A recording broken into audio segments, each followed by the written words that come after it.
Welcome to the True Crime Cafe. I'm Angie.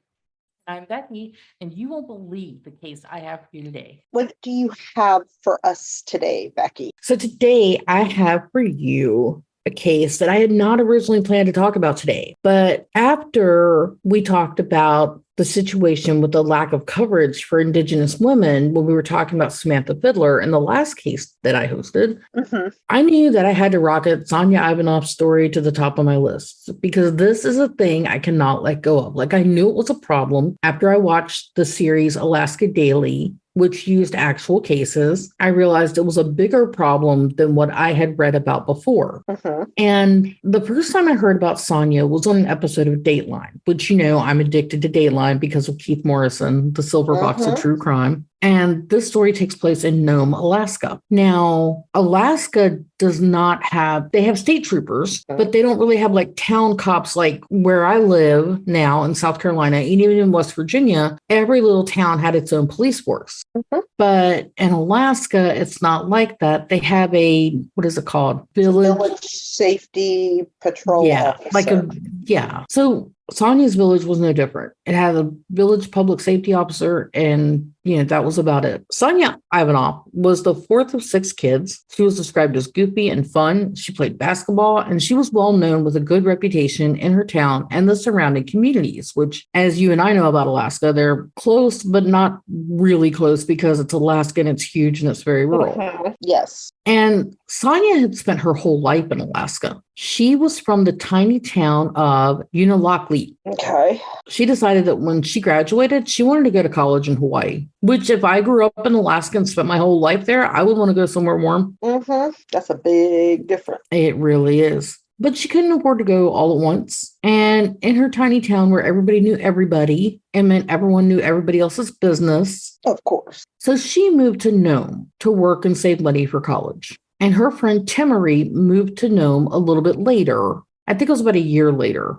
And they were roommates. And they both had jobs, and they're good girls. So Nome's motto is there's no place like Nome, and it's home of the Iditarod sled dog race. So the Dateline episode of this case painted a pretty desolate picture of the town of Nome. It's cold. In the video footage, everything was gray. There are a lot of bars, and there are good things too. Like after moving to Nome, Sonya participated in the Arctic Native Brotherhood pageant for Indigenous women in hopes of earning some scholarship money. And she worked nights at the admitting desk in the local hospital. So after Timory moved to Alaska, she found work at a hotel. Neither girl owned a car. And the town of Nome was small enough that they felt comfortable walking everywhere. And the town of Nome is about the size of the town where I live. And you've been here. There are like two stoplights? I think so. Yeah, if you blink. Yeah, if you blink, you'll miss it. Maybe a stoplight and a stop sign. I don't.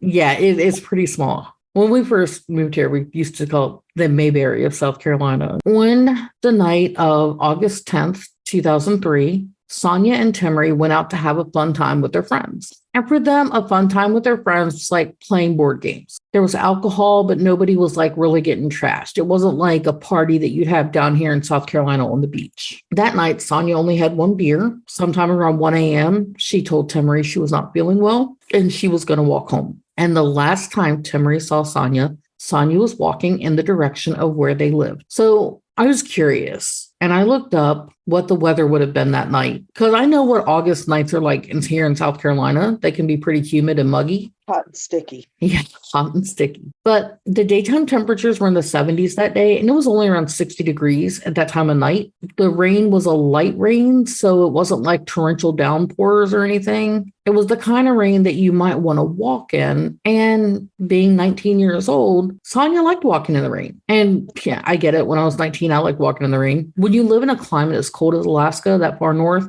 60 is kind of balmy. So I think it probably would have felt pretty good. I know that when our air conditioning was out earlier this month and we left our windows open, when it got down to 60 at night, it felt pretty good here. So when Timory woke up the next morning and Sonya was not there, Her loved ones thought maybe she just met up with a friend and stayed over. No one heard from her, but they weren't worried until they missed her shift at the hospital the next day, like the next day after that, 12th. So on August 12th, Timory contacted the Nome Police Department to ask if Sonya had been arrested. And when the police said that she hadn't, Timory tried to report Sonya missing. Timory was worried because Sonya's makeup bag was untouched, and Sonya did not go anywhere without doing her hair and makeup first. And it was not like Sonya to just up and disappear. She would have gotten in touch with someone. And again, this was 2003. They had internet, they had emails, they had technology in general. At this point in my research, I wasn't too sure about cell phones because I know at this time they were becoming really popular in the lower 48 states. Because let's see, my kids would have been in preschool at this point because we got our first phones in 2006 when our oldest was in second grade because of some behavior issues at school and they needed to get in touch with us.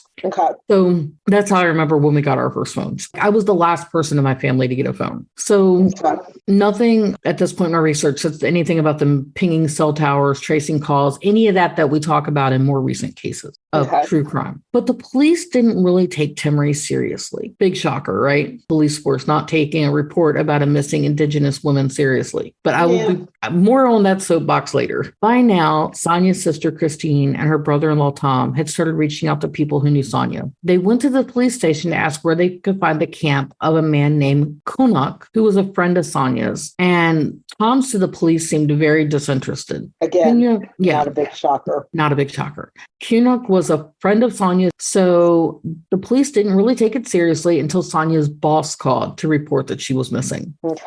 So the authorities went to her home and searched, found all her things still there. Again, not a good sign. The police questioned Timory about her friendship with Sonya. They wanted to know what Sonya's mental state was before she went missing and the usual things they asked. And they actually asked Timory, "Are you sure your friend just isn't at a party?" Like, yeah, my friend was at a party for the past 3 or 4 days, right? Ridiculous line of questioning. In my mind, it's a ridiculous line of questioning. Agreed. Timory told police that Sonya's mood was happy. The two roommates were not arguing. And if they did argue, they would talk it through and quickly make up. I heard a recording of this interview, and Timory sounds on the verge of tears, especially when she said, "I can't stand being home and just sitting there because Sonya's not there." And the officer said, she's somewhere. Like, I heard that on the recording. That is exactly what he said. Yes. Yes. So the police are right. Yeah. I said a lot of words. My mom would have probably washed my mouth out with a soap if she heard the words I said. So the police are finally on board. They get together a search party, and the search was on land and in water. And Christine and Tom said this is where they really got concerned because they were concerned before, but it's like, hey, she's just missing. Maybe she is at a friend's house. Maybe she, maybe she decided to take a road trip. Who knows? Maybe she's somewhere. But when they start searching on land and in water, anytime you search for a missing person in water, it's, at this point, you're expecting to find a body, not a live person. Right. So it's the difference between a rescue and a recovery mission. So unfortunately, 2.5 days after Sonya I don't know if it was 2.5 days after she went missing or was reported missing, but a volunteer firefighter who was helping with the search party followed some tracks down a road, which was seldom used. It was more of a trail off an old mining track. And that's when he found Sonya's nude body. Her face was bruised and she had been shot in the back of the head. So this area was called Bessie Pit, and it'll come up later, but Bessie Pit was an abandoned sand and gravel mine in Alaska's Seward Peninsula, which if you look at a map of Alaska, there are like 3 peninsulas on the western side, and this is the one in the middle. And it's kind of like pointing at Russia. So, and to say that it was a rural area would be an understatement. Like if you look on Google Maps, there's just nothing there. The police went to Christina and Tom's house and told them about what happened. And Tom called Sonya's parents. He said it was the hardest call he ever had to make. Yeah, right. I can't imagine that. As a parent, I can't imagine telling another parent that their child is never coming home. Timmery said when she found out, she just dropped. She could not believe her friend was gone. And when I was 19, my best friend was my roommate. She was a maid of honor in my wedding. And about 11 years ago, I learned that she passed away due to illness. And that was another reason this case tugged at me. Because if I had lost my best friend to a crime like this when I was 19, I would have been devastated. That's an understatement. Like, I cannot even imagine what Sonya's family and loved ones are going through.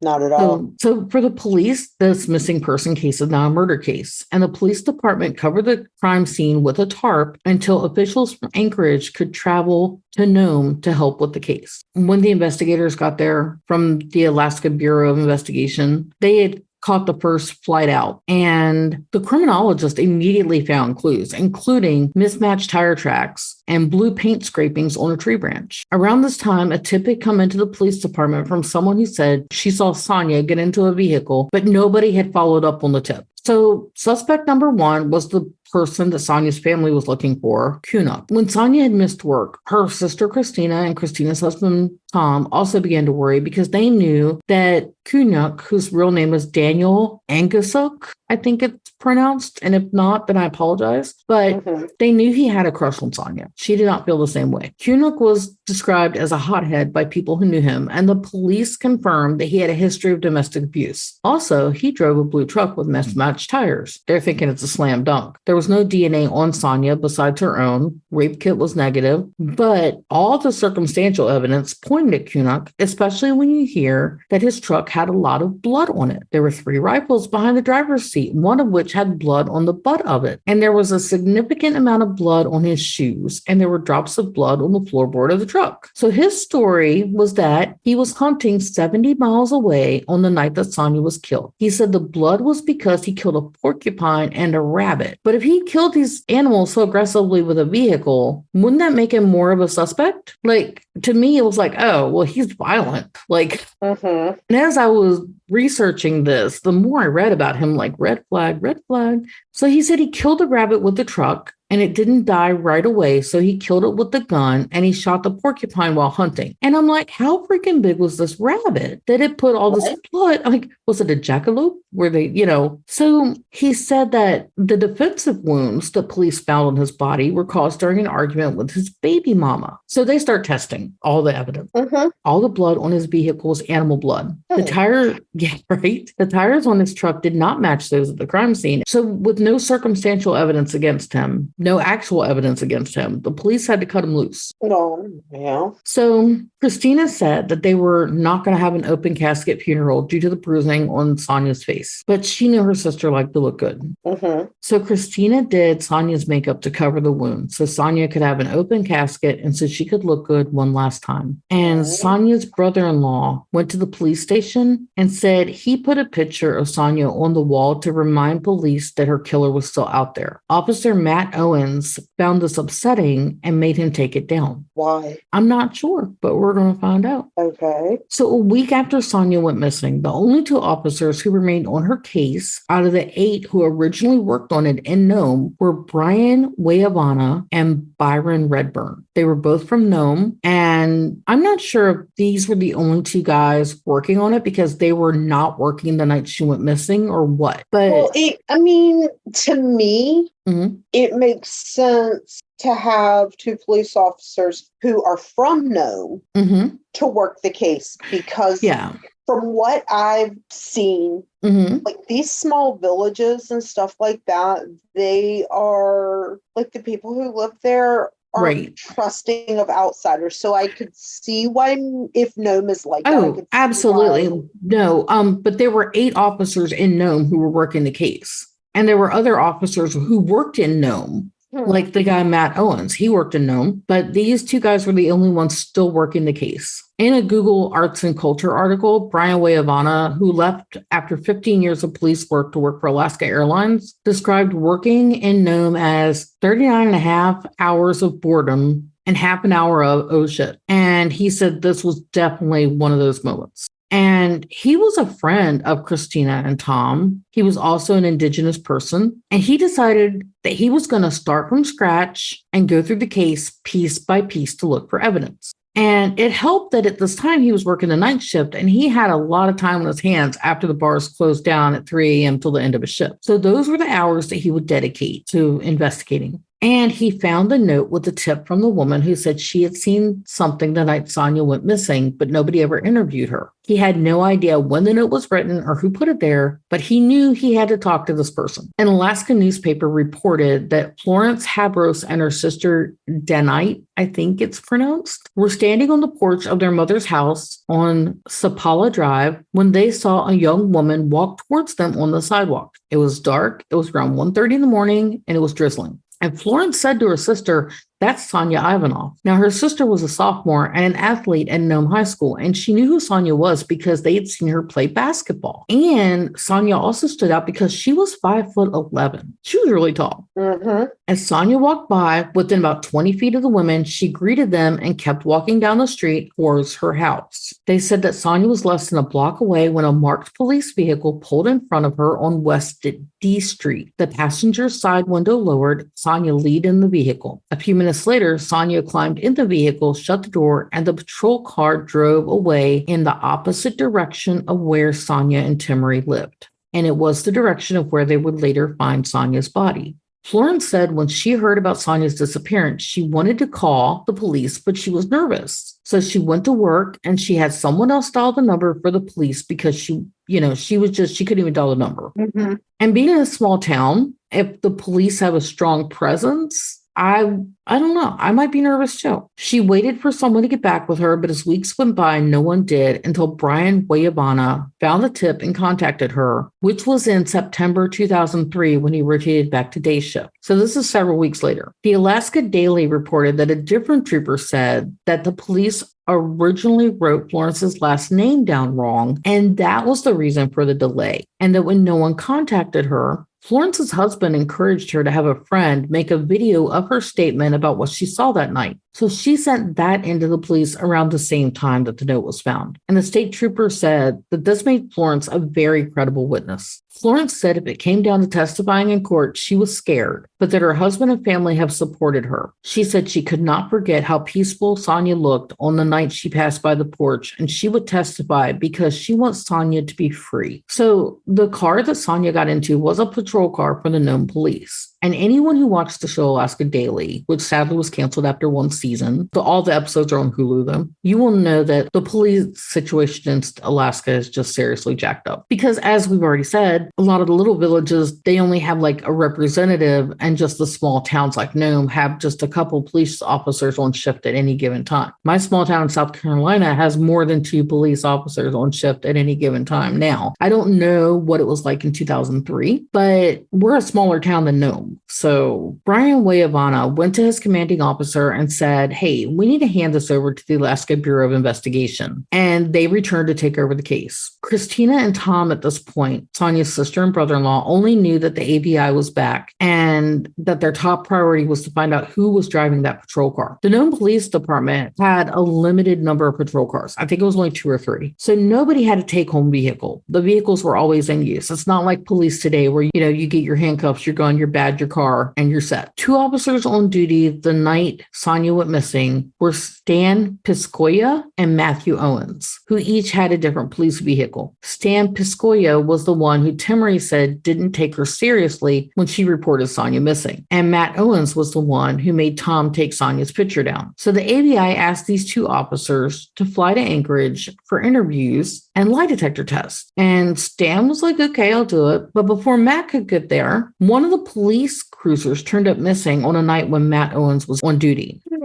So he found the patrol car in Bessie Pit, the area where Sonya's body had been found, and he called in to report shots fired. He said a shot was fired, followed by a second shot, and he took off running into the tundra. And Matt Owens said he was terrified. He could not imagine his 4-year-old son growing up without a father. And he started to question whether he was cut out for police work. Now, as for the patrol vehicle, there were no fingerprints or DNA found, but a rifle was missing, and a window had been broken out by a rock. And police also found an envelope under the front seat that was addressed to the cops. And it was allegedly from Sonya's killer. In the Dateline episode, I believe Josh Mankiewicz was the host on that one. And he said the note was described like something out of a movie. And in my research, I found like a picture of the handwritten note, and it said, "Higgs, I hate cops. I hate every one of you. Sonya was just a person in the wrong place at the wrong time. I did not know her, as you can see. It was easy for me to take your pig car keys right there. It was not her fault. She thought I was a pig and shit just happened. She was just a person, and I just wanted to see if I could that night. Every one of you should be more careful. I watch every move you make. You leave me alone, and I will leave you alone. I will also shoot you in the head if you get close." So Eric Burrows from the ABI said inside the note was Sonya's rec center ID, but he was skeptical. Everyone knows who the officers are, and if it was an unknown person who stole the patrol vehicle, Sonya would not have leaned in the window to talk to them that night, much less got into the vehicle with them. So as we've established, there were only 2 people on shift that night. So Matt Owens could not get to Anchorage to be interviewed because he was too shaken up from being shot at, and he voluntarily went to a therapist to talk through his issue. And it's worth pointing out that when the Alaska State Police tried to reenact this, they found it was basically impossible to have the situation happen about the stolen patrol car and the shots being fired the way that Matt Owens described it. Stan Piscoya said he and Matt Owens went on a domestic violence call before 1:30 in the morning on the night that Sonya disappeared. By 2 a.m., he was at the station doing reports, which the paperwork that he did was able to prove. When asked who he thought was responsible, he said the officers. Now, I'm not sure if he meant Matt Owens or someone else, but that was his answer. Me too. Yeah, but 5 days later, it was Matt Owens' turn to be interviewed, and the ABI asked Matt Owens the same questions they'd asked Stan Piscoya. Matt's recollection of the night that Sonya disappeared was similar to Stan's. He said he was on patrol, he monitored bar closings, he took Stan home. Matt Owens then went back to the station to write some reports. He heard a sound like a gunshot. He went back out on patrol for about an hour. He couldn't find anything. He took a call that came in, and then his shift was over. So apparently this is how it happens when your shift is over. You go to the next officer on duty's house, you pick them up. That officer takes you home, and then they go on their shift with the car. Okay. So the car is always with an officer. Yeah. And that's how Matt Owens described the end of his night on the night that Sonya went missing. Or at that point, I guess it would have been early morning. And during the interview, Matt Owens volunteered this little tidbit. He said, Stan and I are, obviously not the only ones that are doing this. So even though both their stories lined up, the ABI was convinced that somebody was lying. So Eric Burrows with the ABI, who is almost at the Keith Morrison level for me in true crime advocates. And if you saw him on the Dateline episode, he was just so passionate about solving this case. And he learned that Matt Owens often requested the night shift because he liked to have ride-alongs for company. And all his buddies were female. And while he was on duty, it was not unusual for him to have sex in his patrol car. So is that what he was referring to when he said that him and Stan were not the only police officers who were doing that? I have no idea. So they talked to some of these women. Some women seemed like they were there voluntarily. Some said Matt Owens would follow them, drive ahead, and then cut them off while they were walking. And that's exactly what Florence and her sister saw him do to Sonya. And Sonya knew Matt because she worked nights at the hospital. And if you're working in a hospital, it's a given that you're going to cross paths with first responders, especially in a small town like Nome where everybody knows everybody. Mm-hmm. It's not quite as small as the town where Sonya came from, but it's still a small town. So an article in the Alaska Daily reported the district attorney's office as saying that when the investigators had talked to more than 4 young women who were either followed by, picked up by, or had sex with Matt Owens while he was on duty, and troopers had leads on 3 more women, 2 in Anchorage and 1 in a village, whom they were trying to track down. Matt Owens not a good guy. No. So Matt Owens failed his polygraph. Not surprising. No. And even though, polygraphs are not admissible in court, I think it's just one more nail in the proverbial coffin for him, because it tells investigators it's kind of like a bolo, be on the lookout for more evidence. He did admit to giving rides to other women, but he had denied ever having sex with them. And Matt Owens got very defensive and asked, why is my sex life part of this investigation or whatever? Why do we need to talk about my sex life? And the investigator said, because your sex life happened on duty. Exactly. Right. So at this point, Matt Owens has not been charged with any crime. When he got back to Nome, he was on suspension and in the middle of a messy divorce and living in a friend's spare room. Investigators soon talked to Matt Owens, soon-to-be ex-wife, who said that Matt called her on his birthday, August 12th, to ask her to pick up their son early so he could go to work because a young woman had been reported missing. Now, Sonya went missing on August 10th. She was found a day and a half later, or two and a half days later, except that Matt Owens called his wife before Timory called the police. On October 25th, 2003, 2.5 months after Sonya was murdered, Matt Owens was arrested. And when they went to the trial, Christina and Tom were met with hostilities. Brian Ivanoff said they were met with a lot of disrespect from people who supported the police. And 2 days later, Matt Owens was fired from his job as a police officer, and women began coming forward like in droves to report that they had either been coerced into having sex or he had just outright sexually assaulted them. And all this happened while he was on duty. It's like he was getting paid to commit crimes. He was abusing his authority. Yes. Oh, that's the least of it, you know? And he told one woman, nobody's going to believe a drunk woman over a police officer. Also, after Sonya's disappearance, Matt Owens was seen at a place called Coffee Creek, about 70 miles away from Nome. And he was burning items, including a pair of brand new gloves. And when investigators went to the site, they treated it like they were panning for gold to sift through the rubble. And it paid off. In those ashes, they found an eyelet that matched Sonya's Skechers brand shoes, which she was wearing on the night it disappeared. They found a button from jeans that, according to her sister Christina, were the same brand she was known to wear. They found a key to Matt's uncle's post office box. And a little more investigation turned up a bullet casing.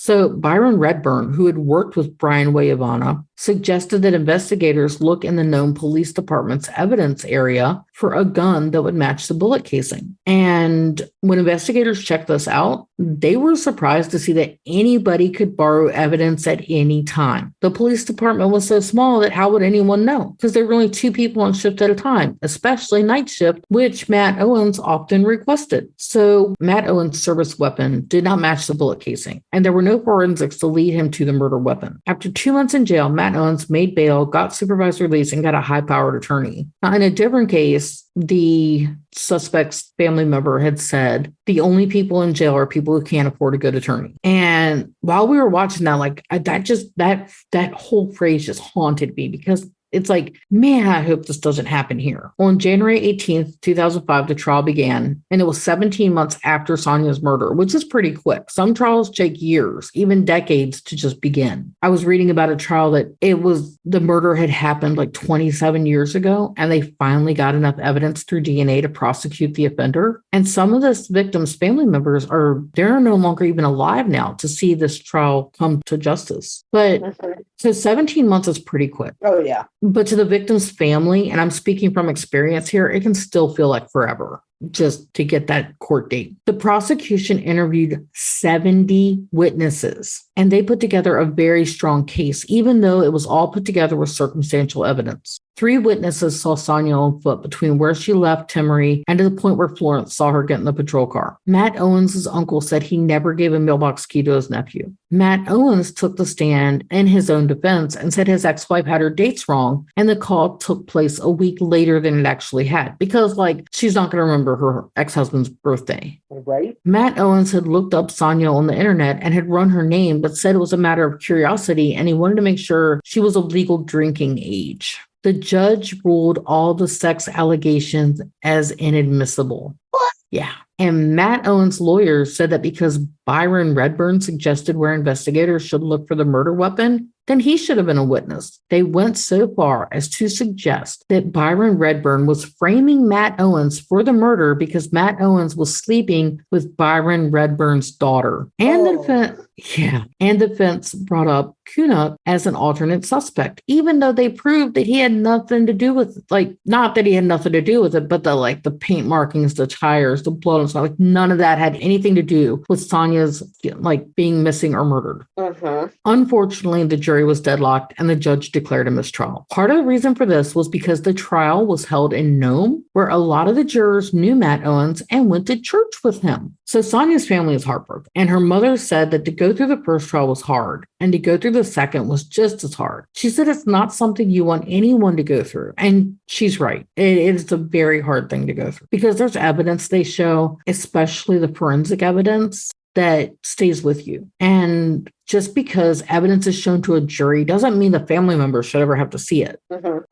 Some of it you just can't unsee ever. Matt Owens' lawyer suggested a change of venue to get a fair trial. And the second trial began 7 months later in Kotzebue, which is north of Nome and closer to the Arctic Circle. The prosecution's case was almost identical in this trial than it was to the first trial. During the middle of the trial, Eric Burroughs from the ABI got some new evidence though. Yeah, Brian Ivanoff, some of the evidence came out. It was a jaw-dropping moment. He was randomly talking to a neighbor who said, "Hey, did it ever come up that a woman rented a room to Matt Owens and saw Sonya's ID in Matt's rented room?" Yeah, because if this was the ID card from the burn pit, it's like a smoking gun. So Eric Burroughs from the ABI talked to Brian Ivanoff's neighbor, whose name was Dealey Blackshare, who said that the woman who rented the room saw a woman's wallet and ID card before the missing patrol car incident and the burn pit finding. Then Eric Burroughs got a warrant to share a call between Dealey Blackshare and this woman who said she did not report it to the police because she heard they already had the ID. They raced to get everything entered into the trial as evidence, and they get the woman on the stand, and she denied everything. But luckily, they had a recording of her conversation, so they played it.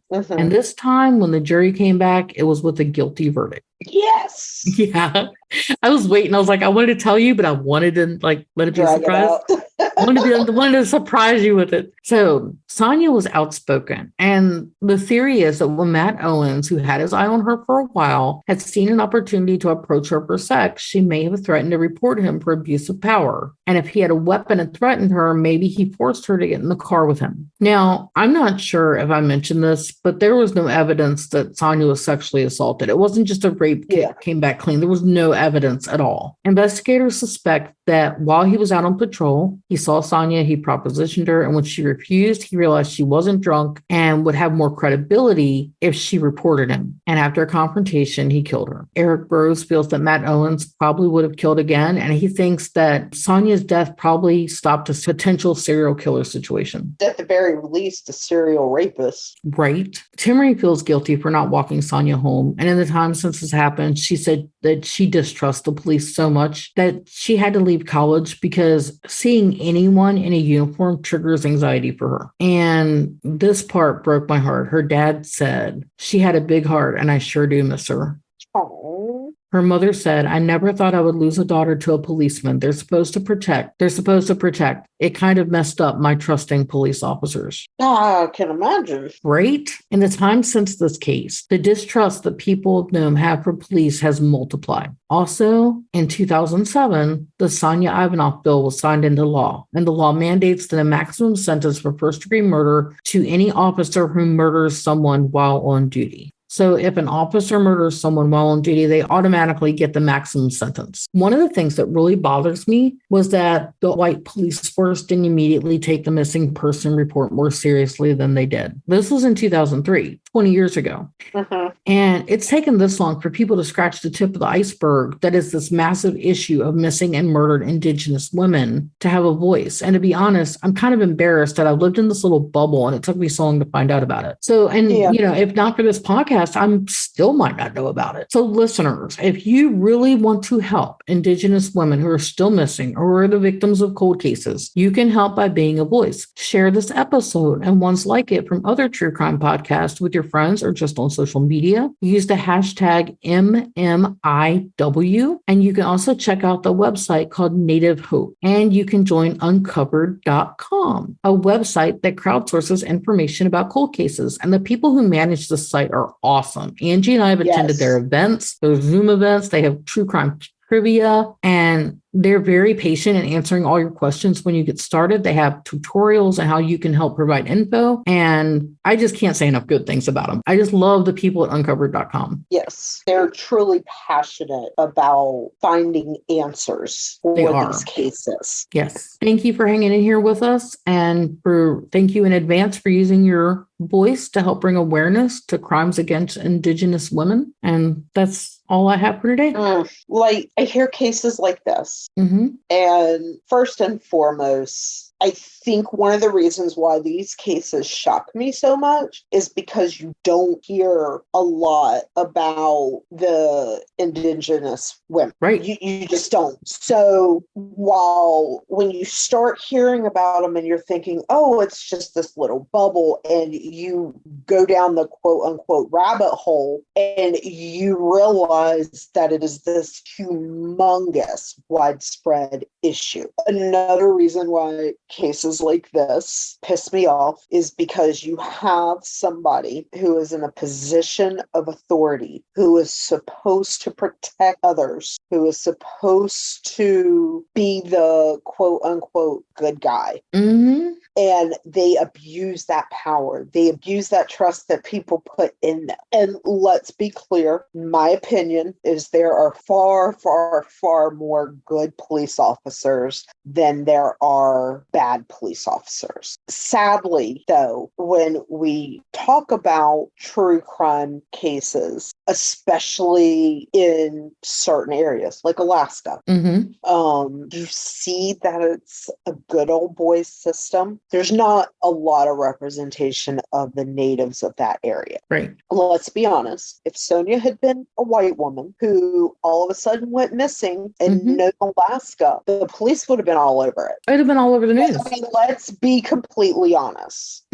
So the fact that these Indigenous women can just go missing or be murdered and their cases are just never solved because the police departments don't have the motivation or the resources or whatever reason. Or whatever the reason is. These could put the same amount into these cases as they do for white women or missing children. Or elderly who go missing or whatever. It's heartbreaking. It is. That, as you said, like, I learned about how widespread this issue was when I joined uncovered.com, because they have a whole section dedicated to it. And it's heartbreaking when you realize how many families don't ever get an answer because these women are part of a forgotten group. It's just, I'm glad Sonya's family got justice. Stay caffeinated. And join us next time for another cup of crime.